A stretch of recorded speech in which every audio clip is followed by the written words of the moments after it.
Magandang tanghali! Kumusta po? Narito po ulit ang update natin para sa lagay ng ating panahon. Ngayong tanghali po ng August 20, 2025. Sa ngayon po ay patuloy pa rin natin na binabantayan ang sama ng panahon na nakapasok na nga po dito sa loob ng Philippine Area of Responsibility at nasa layo na ngayon ng 713 km east ng oras sa may Eastern Samar. Sa ngayon ay hindi pa naman po nakitaan na lalakas bilang bagyo for the next 24 hours.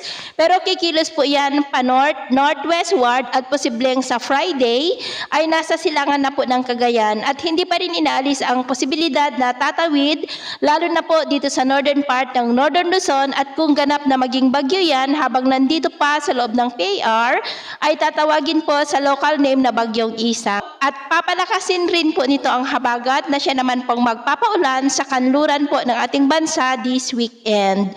At sa atin pong long range forecast, maliban sa sama ng panahon na ating binabantayan ngayon, ay posible muli ang pamumuo ng panibagong mga sama ng panahon sa susunod na mga araw at ang development ng mayan ang ating babantayan kung matutuloy po o hindi. Sa ngayon ay Intertropical Convergence Zone ang nakakaapekto po dyan sa may Palawan at Visayas at easterlies naman ang nakakaapekto dito sa may Luzon. Ngayong tanghali ay maayos ang panahon sa malaking bahagi ng bansa maliban lamang sa mga tsansa ng cloudy skies with isolated rains dyan po sa may Palawan, Panay Island, Negros, ilang bahagi ng Cebu, Northern Samar, Bicol Region, Infanta at Palilo Island. At sa susunod na mga oras, maayos pa rin ang panahon sa malaking bahagi ng bansa maliban lamang sa mga tsansa ng maulap na kalangitan na may mga pulupulong pag-ulan sa ilang bahagi ng Northern Luzon, Mimaropa, Bicol Region,